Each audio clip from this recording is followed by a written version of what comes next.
So happy Valentine's Day to everybody.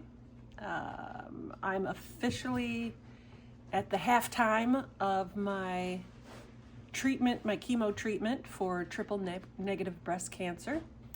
So I thought today would be a perfect day to give a recap of phase 1 of the Keynote 522 protocol. For anybody who's new to this, my name is Laura. Hello, welcome. I was diagnosed with triple negative breast cancer in October of 2025. And the standard of care for triple negative breast cancer is a little protocol called the Keynote 522 protocol. And there's 2 phases to it. So phase 1 for me started December 3rd. And I was given Taxol and carboplatin, 2 chemotherapeutic agents, along with Keytruda. And I got treatments every 3 weeks. So December 3rd was my first treatment, and I did not have any reactions. I wasn't even really fatigued that much, which was great. Yay. And yeah, the first treatment went really well. The second treatment was Christmas Eve. I had some travel logistics, weather, whatnot, but I did make it home for Christmas Eve, which was great. I had a little bit more fatigue with this treatment. I also had, I think on day 10, my face broke out in this lovely little chemo rash. It was just very red, little bumps, little pustules. I felt like I was 13 all over again. But then that went away after like 4 or 5 days. So nothing I couldn't handle. Everything was good. The third treatment was January 14th. That one was a little different. I like to call that the roller coaster treatment. I'd have some really good highs, great energy, and then like turning a switch the next day, boom, fatigue hit and hit hard. So it was constantly up and down and up and down. I had, by day 10, I had the classic chemo rash again, pimples, pustules all over my face. And then Thursday, the 29th of July, I noticed on my abdomen and chest, it was like a little bit of a rash was coming out. Not very bumpy, but you could just see red spots all over my skin. And I was like, oh, this is interesting. It didn't itch. And then the next day, the 30th, I woke up and it was full-on, full-body rash all over, from like the neck down, front, back, everywhere. And I've got some little pictures there I'm throwing up for you so you can see. It wasn't full-blown itchy, although when I put clothes on, it was kind of like, I noticed it was there, but it wasn't driving me nuts. Although the only part that itched was the tops of my ears. They were just, I was constantly fiddling with the tops of my ears because it was driving me nuts.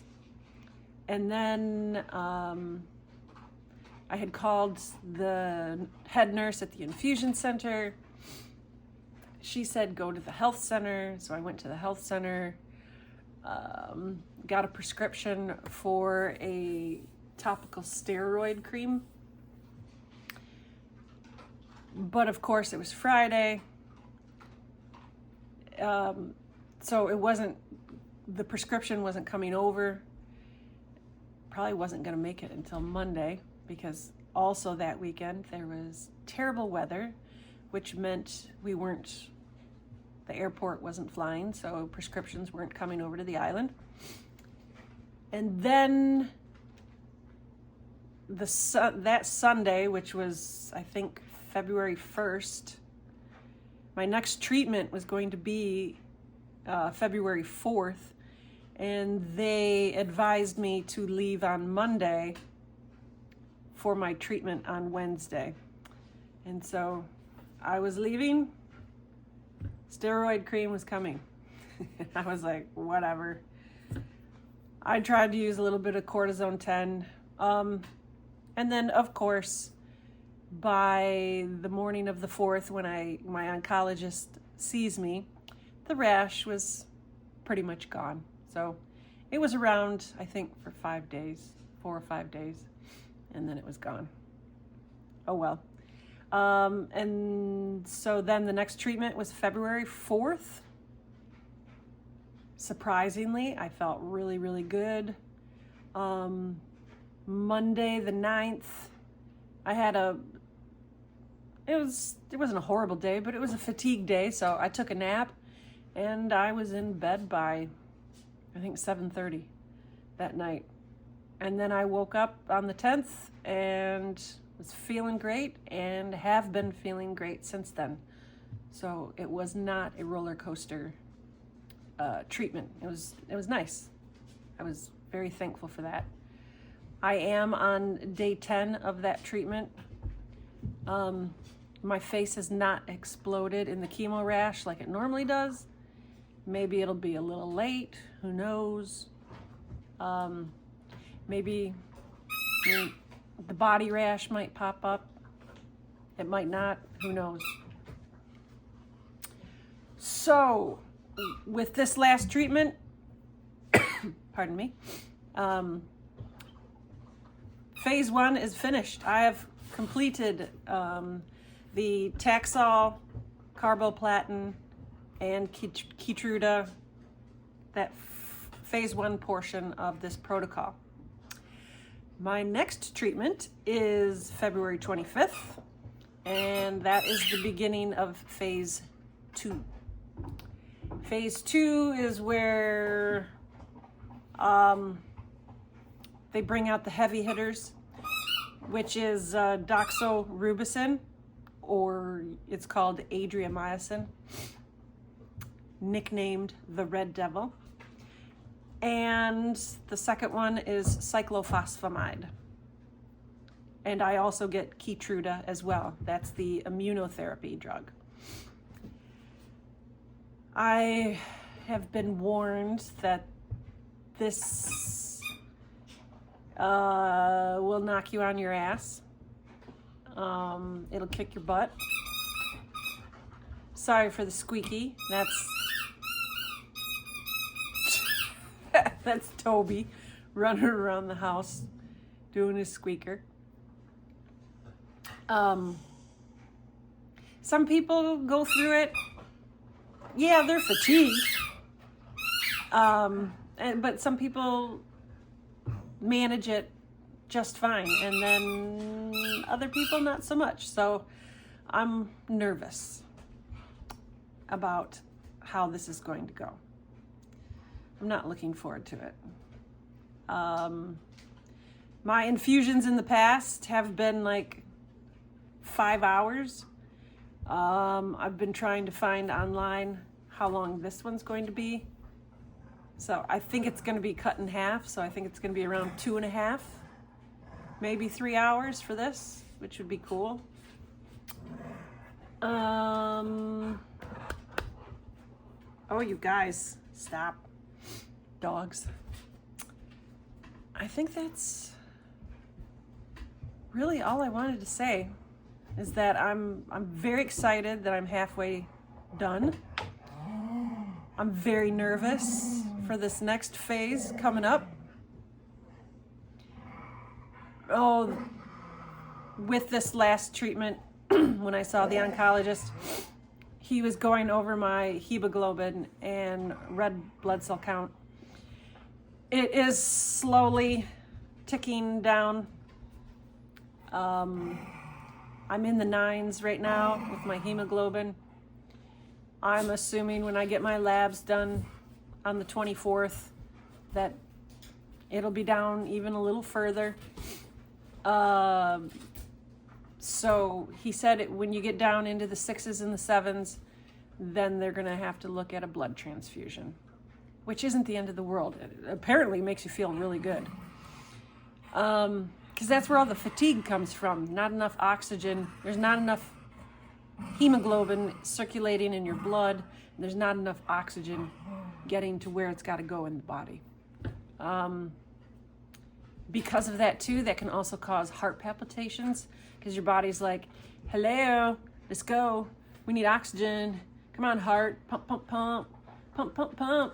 And it starts little flutters, which I have been getting those lately, little flutters. So just stop, rest, catch my breath, carry on.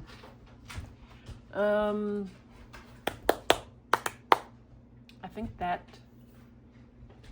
is all. Phase 2 is also known to be a little bit more disastrous on your white blood cells. So mine are good right now. They're great. Hopefully we can continue, but I'm not going to be surprised if they tank. Which means I have to be super careful about getting sick.